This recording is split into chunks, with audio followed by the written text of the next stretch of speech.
देखिए, हम कोई मीडिया वाले नहीं हैं। हम एक बीएड कैंडिडेट हैं जो कि बीपीएससी टीआरई के कैंडिडेट हम भी हैं और हमारा भी 66 नंबर आ रहा है। और हम सभी भाई बीएड वाले यहाँ पे एकत्रित हैं जो बीपीएससी टीआरई के लिए जो है ना सब एग्ज़ाम दे चुके हैं, सबका अच्छा मार्क्स आ रहा है। और हम लोगों का उद्देश्य है जो किसी न किसी प्रकार से बीपीएससी टीआरई में 1 to 5 के लिए रिजल्ट लेना।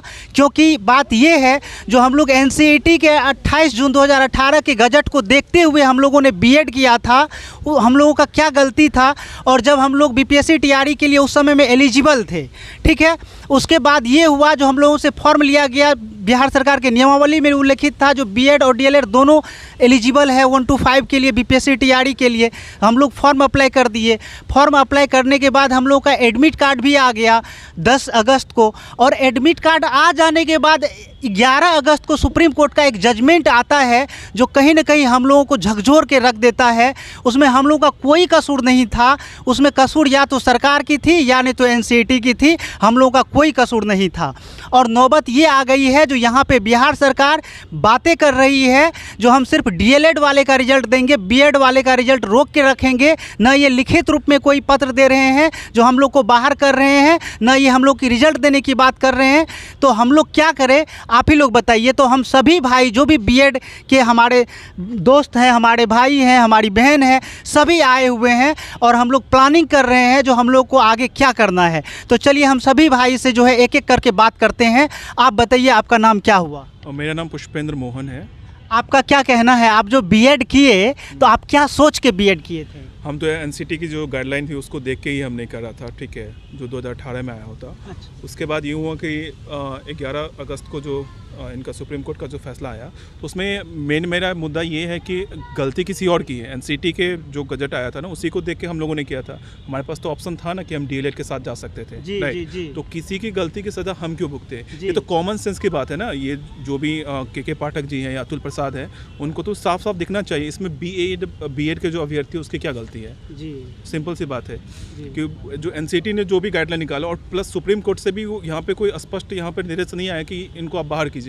उन्होंने कहा था कि जो बिहार वाले जो है वो इसके पार्टी नहीं है, तो उस पर मैं कोई कमेंट नहीं करूँगा। तो आपको कहीं ना कहीं इनडायरेक्टली आपको वहाँ से भी मैसेज आ गया है। तो अब हमें नहीं लगता कि इसमें जो अतुल प्रसाद या के पाठक है उसमें उनको कोई भी संशय होना चाहिए, या फिर ये भी जो अभी जो बीएड को जो होल्ड कर रखे हुए हैं तो इसके पीछे क्या उनका मोटिव है ये समझ में नहीं आ रहा हम लोगों को। बिकॉज वहाँ से सुप्रीम कोर्ट की तरफ से ऐसा कुछ भी क्लियर नहीं आया है कि उन्होंने साफ कह दिया कि जो बिहार है ये इसमें पार्टी नहीं है, तो हम इसमें कोई कमेंट नहीं कर रहे हैं। जब वो सुप्रीम कोर्ट ही कमेंट नहीं कर रहा तो आप इसको हवा क्यों बनाए हुए हैं? आपको सीधा यहाँ पर रिजल्ट घोषित करना चाहिए था और बीएड वाले को भी यहाँ पे शामिल करके उनको देना चाहिए था। जैसा वो नॉर्मली चल रहा था उसी तरीके से आपको यहाँ पे करना चाहिए था। अगर आप इसको कहीं पर उलझा के रखे हुए हैं तो कहीं ना कहीं आप जो है जो भी शिक्षा विभाग का अपर सचिव है या फिर जो गवर्नमेंट है वो नहीं चाहती क्वालिटी ऑफ एजुकेशन। तो फिर आप 30 और 35 या 40 नंबर वाले को आप लीजिए, फिर वहीं पर आप रोना सब जगह। वहीं पर बिहार का पहले भी यहाँ पर शिक्षा के लिए बहुत ज़्यादा खिल्ली उड़ती थी, अब भी उड़ेगा कि क्वालिटी। अब पहली बार ऐसा होगा पूरे देश में कि जो 35 नंबर या 30 नंबर लेके आएगा, जो फेल माना जाएगा, फेल कैंडिडेट को पहली बार नौकरी मिलेगा अगर बीएड वाले को यहाँ पे भर्ती नहीं किया जाएगा। तो ये भी अपने आप में एक बहुत हंसी वाली बात होगी। चलिए ठीक है, आपने अपनी बातों को बहुत अच्छी तरीके से रखा, धन्यवाद।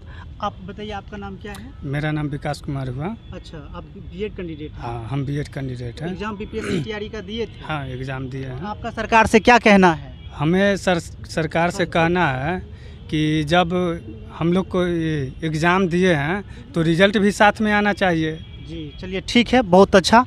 आप बताइए, आपका क्या नाम है? जी, मेरा नाम नीतीश कुमार हुआ, मैं मधुबनी डिस्ट्रिक्ट से आया हूँ। जी, आपका सरकार से क्या मांग है बीपीएससी टीआरई के रिजल्ट को लेकर के? आप क्या कहना चाहते हैं? जी, सरकार से मेरा एक ही मांग है कि मैंने साथ में एग्ज़ाम फॉर्म डाला था, एग्ज़ाम भी हुआ है साथ में, तो हम लोग रिजल्ट साथ में प्रकाशित होना चाहिए। बस एक ही मांग है, क्योंकि सुप्रीम कोर्ट के जजमेंट में ऐसा भी नहीं लिखा गया था कि बीएड को बाहर किया जा रहा है, तो इसलिए हम लोग रिजल्ट प्रकाशित करना चाहिए। जी, आपका क्या नाम है, आप बताइए? मेरा नाम संतोष कुमार है, मैं मधुबनी से आया हूँ। आप सरकार से क्या कहना चाहते हैं? सरकार से हम यही कहना चाहते हैं जो अपनी नोटिफिकेशन जिस हिसाब से मेंशन किए हैं उसी आधार पर हम लोग की बहाली होनी चाहिए। जिस हिसाब से डीएलएड बीएड एक साथ फॉर्म डाले, एक साथ एग्ज़ाम दिए, तो एक साथ रिजल्ट आना चाहिए। अब बात रही इसकी कि जो है सो मान के चलिए कि सुप्रीम कोर्ट का डिसीजन 11 तारीख को आया है और उसमें ये मेंशन नहीं है कि बीएड को बाहर किया, वो सिर्फ एनसीईटी को गजट को रद्द किया है और एनसीईटी ये मानने के लिए तैयार है कि जो भी सुप्रीम कोर्ट के डिसीजन के पहले जो भी चीज़ चल रही है उसको सरकार अगर चाहे तो उसको कर सकती है। अगर ऐसा बात ही था बिहार सरकार के हम लोग के प्रति ऐसा, तो 11 तारीख को आया था तो 24 तारीख को हम लोग का एग्ज़ाम स्टे कर देता, नहीं लेता। तो जब एग्ज़ाम कराया है तो आप उस बहाली को पूरा कीजिए, एक साथ कराया है तो एक साथ लीजिए, नहीं तो डीएलएड को पहले लेते, बाद में हम लोग को उपाय लगा के इसके बाद एग्ज़ाम लेते। लेकिन ऐसा कुछ नहीं कहा, इसीलिए हम लोग का एक ही मांग है कि हम लोग को साथ रिजल्ट कॉमन रिजल्ट चाहिए।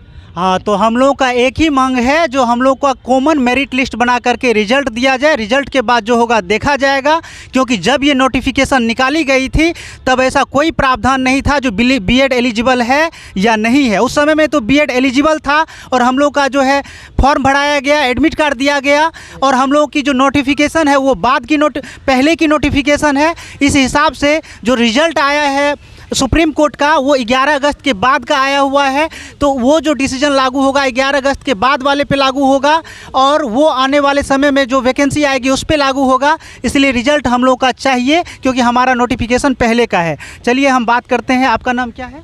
मेरा नाम पम्मी कुमारी हुआ जी। आप बताइए, आप सरकार से क्या मांग करना चाहते सर। हैं? हम तो एक ही मांग करते हैं कि मेरे रिजल्ट जारी कर दे सरकार, क्योंकि हमने जिस गाइडलाइन के अनुसार हमने बीएड किया सर, 2 लाख हमारा बीएड, आप सब मन नहीं समझ सकते कहाँ से हमने पैसे कर्ज लेके हमने बीएड किया था सर। इसी के लिए किया था कि मेरी बहाली सुनिश्चित की जाए। क्या हमने एग्ज़ाम देने के लिए फिर से बार योग्यता सिद्ध करूँ? मैं 2 दिन अपने 1 महीने के बच्चे को गोद में लेकर एग्ज़ाम देने गई थी। इस स्थिति में गई थी, मेरे बच्चे का तबीयत खराब हो गया, हॉस्पिटलाइज होना, हॉस्पिटल में भर्ती करवाना पड़ा। बताइए, हम अपने बच्चे को भी बीच में रख के हमने एग्ज़ाम देने गई, फिर भी हमको रिजल्ट नहीं दिया जाता है सर। हमारा मेहनत का फल क्या मिला? 3 महीना सर भर रात जाग के हमने पढ़ाई किया, 3 दिन स्टेशन पर गुजार के हमने एग्जाम दी। क्या हमारी क्या गलती है? एनसीटी की गाइडलाइन के अनुसार एनसीटी की गलती हम लोग क्यों भुगते सर? नीतीश कुमार, माननीय नीतीश कुमार से हाथ जोड़ के, बीपीएससी आयोग से हाथ जोड़ के निवेदन करते हैं कि हमारी रिजल्ट को प्रकाशन करें, कंबाइंड रिजल्ट बनाएं, क्योंकि हमारी गलती नहीं है सर। बहुत सारी बहनें की कॉल आती हैं कि मैम मुझे मन करता है मैं सुसाइड कर लूँ। बताइए, इतनी सारी बहनें रो रही है, मर रही है, उनको तो आप लोग ख्याल कीजिए, उनके दर्द को तो समझिए। अगर वो महिला 3 महिला खुदकुशी कर चुकी है, अगर लोग मर जाता है तो उसका जिम्मेदार कौन लेगा? सरकार लेगी ना, या कोई अपना जान दे देता है? हम लोगों ने जितना सपने सजा के इसकी तैयारी की थी, हमारे सपने के साथ खेला जा रहा है। हमारी गलती क्या है सर? हमें ऐसे मत रुलाया जाए सर। हमने भरे रात रो के हम लोग सोचिए इतने परेशान है ना कि मानसिक एकदम उत्प्रेरित हो चुके हैं। हम लोग कुछ भी करने पर मजबूर हो गए कि क्या हम लोग क्या करें, जिए या मर जाए। सर हमें सरकार बता सके कि हम लोग क्या करें सर, हम लोग जिए।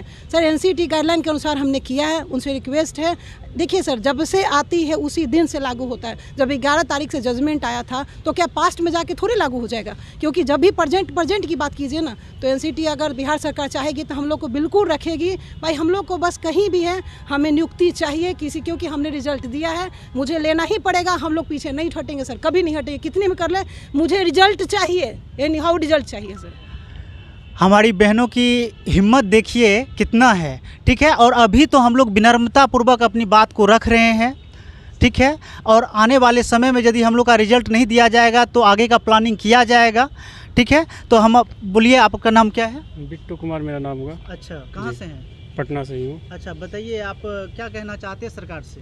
कहना क्या चाहते हैं, इसमें रिजल्ट देना है, सीधी सी बात है। आप मतलब मेरा तो एक ही कॉन्सेप्ट है सर कि आप अगर क्राइम किए हैं, अगर मैंने आज क्राइम किया है तो मेरा आज में जो डेट में नियम है उसी नियम के अनुसार सजा मिलेगा, ये ना कि कल वाला नियम लग जाएगा। जी, वो तो है। बस, तो ये आर्टिकल है, तो आप नया क्या सिखाइएगा हमें कि नहीं देंगे, ये देंगे कहीं से? या सुप्रीम कोर्ट भी है, सुप्रीम कोर्ट में पढ़े लिखे जज होते हैं। एक बात और, डीलेट साथी बार कहते हैं सर कि हम लोग बस 1 to 5 के लिए बने हैं, उनका बार ये कहना है सर। हम लोग पढ़े लिखे एजुकेटेड है, उन्हें क्या मालूम नहीं है क्या डीलेट साथी 6 to 8 में नहीं जाते हैं? हमें डीलेट साथी ही बताए कि आप लोग ग्रेजुएशन करके 6 to 8 का सीट नहीं भरेंगे। आप लोग क्यों बार एक ही मुद्दा उठा रहा है कि 1 to 5 के लिए हम बने, 1 to 5? सर एस्टेट में बहुत सारी ऐसी महिलाएं जिनका कम्बिनेशन नहीं मिल रहा है, ना एस्टेट भर सकती, ना 6 to 8 भर सकती, और 1 to 5 भरे तो नहीं निकाला ही जाएगा। हम लोग कहाँ जाए?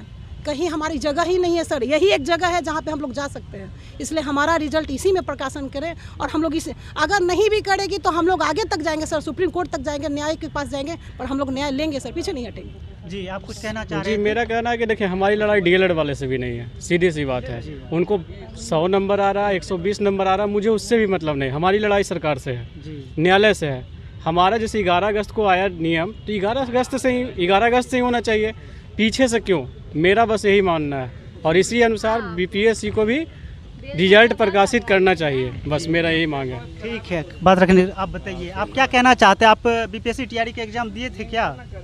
नहीं देते तो यहाँ आपके पास क्यों खड़े होते? पहले ये तो आप सरकार से क्या मांग करना चाहते हैं? हम लोग चाहते हैं कि हम लोग का एग्जाम एक साथ लिया गया है तो रिजल्ट भी हम लोग को एक साथ दें। जी, चलिए ठीक है, आप बताइए। हम सरकार से यही चाहते हैं कि अगर हमको एग्ज़ाम देने का मौका मिला है तो हम लोग को रिजल्ट का भी मौका मिला, क्योंकि सर अगर सरकार से हम ये पूछना चाहते हैं कि क्या हमने कोई बीएड करके कोई गलती कर दी है? ये हमको ये न्याय चाहिए कि हम अगर कोई गलती किए तो इसका हमको कोई सॉल्यूशन चाहिए। हम सिर्फ सरकार से यही कहते हैं कि हम रिजल्ट हमको चाहिए बीपीएससी का, टीआरई का, बस साथ में सब। जी, बात रखने के लिए बहुत बहुत धन्यवाद। आप बोलिए। देखिए, हम माननीय मुख्यमंत्री जी से और भैया तेजस्वी से हम मतलब संज्ञान में देना चाहते हैं कि जब छत्तीसगढ़ में बहाली हो रहा है, वहाँ भी जो है नोटिफिकेशन जो है सुप्रीम कोर्ट के जजमेंट के पहले था, तो फिर वहाँ बहाली हो रहा है तो यहाँ क्यों नहीं होगा? यहाँ का भी तो बहाली ये सुप्रीम कोर्ट के जजमेंट के पहले का है, तो यहाँ भी तो बहाली होना चाहिए ना सर, हैं? तो वहाँ हो रहा है, यहाँ नहीं हो रहा है। बिहार सरकार को चाहिए कि हम लोग के लिए सुप्रीम कोर्ट जाए और रिलीफ लेके आए, हम यही चाहते हैं। जी, आप कुछ कहना चाहते हैं सरकार से? तो सरकार से हम लोग यही कहना चाहते हैं कि हम लोगों ने जब नोटिफिकेशन निकला तो आज हमारे डीएलएड भाई कहते हैं कि उस समय तो ये नहीं कहे थे कि बीएड वाले से मेरा कंपटीशन गया या डीएलएड वाले। उस समय हम लोगों के साथ में नोटिफिकेशन निकला, साथ में एग्ज़ाम भी दिए, तो साथ में रिजल्ट देने में क्या दिक्कत है भाई?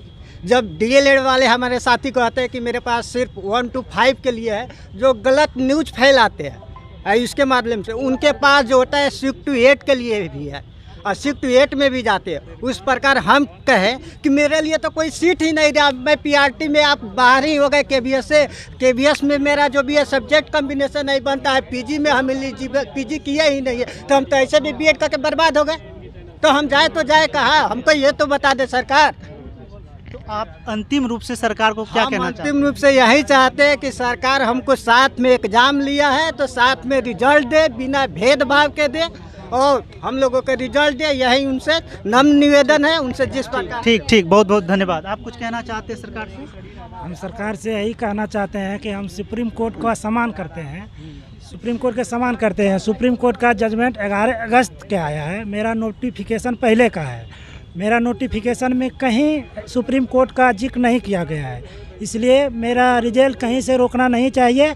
यदि बीएड का रिजल्ट पर संशय है, हम सरकार से ही मांग करते हैं कि दोनों का रिजल्ट रोकना चाहिए, बीएड और डीएलएड। ठीक ठीक, आप कुछ कहना चाहते हैं? हमारी सरकार से ही मांग है, जब एग्ज़ाम आप दोनों का लिए हुए हैं तो रिजल्ट आपको दोनों के देने में क्या है? ये जजमेंट तो 11 तारीख की आई है और नोटिफिकेशन उसके पहले आई हुई है, तो ये तो इस पर लागू नहीं होता। इसके सापेक्ष में छत्तीसगढ़ भी अपना एथी सुना चुकी है, हाईकोर्ट का वो मामला था, उनका निरस्त कर दिया कि मतलब काउंसलिंग उनका जारी रखे। फिर बिहार सरकार को यही चाहते हैं, नीतीश कुमार और तेजस्वी यादव से मेरा यही मांग है कि कम से कम इस बहाली में लोगों को मौका दिया जाए, काहे कि आगे से नियम लागू होगा, पीछे से नियम लागू होगा तो बहुत सारा लोगों का नौकरी खतरे में पड़ जाएगा। इसलिए सरकार से मांग है कि मेरा सरकार से यही कहना है कि जब एनसीटी और सुप्रीम कोर्ट का कोई स्पष्ट निर्णय अभी नहीं है तो हम लोग रिजल्ट पर आगे मतलब प्रोसेस होते रहना चाहिए, रिजल्ट होना चाहिए अभी, जब साथ में जब एग्जाम दिए तो फिर रिजल्ट। सर मेरा कहना है क्या, अगर एनसीटी का नियम पे केस, एनसीटी का नियम का अगर विरोध हुआ सुप्रीम कोर्ट के 2018 में जो नियुक्ति हुए उसे भी निकालना चाहिए। उसके लिए सरकार क्या कर रही है? 2018 में जो नियुक्ति, और पहली बार जब हम लोग का वैकेंसी आया तो उस समय ऐसा कोई प्रावधान नहीं था।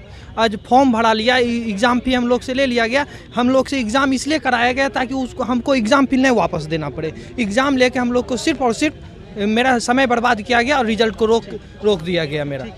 हम लोग को सर कंबाइंड रिजल्ट चाहिए तो चाहिए, इसके बिना हम लोग नहीं रह सकते हैं। ठीक है, तो अंतिम रूप से यही कहना है, जो जितने भी हमारे साथी एग्जाम दिए हैं सभी का रिजल्ट चाहिए और कॉमन मेरिट लिस्ट चाहिए। इन्हीं शब्दों के साथ अब इस वीडियो को हम यहीं पर ख़त्म करते हैं। चैनल को सब्सक्राइब कर लीजिएगा।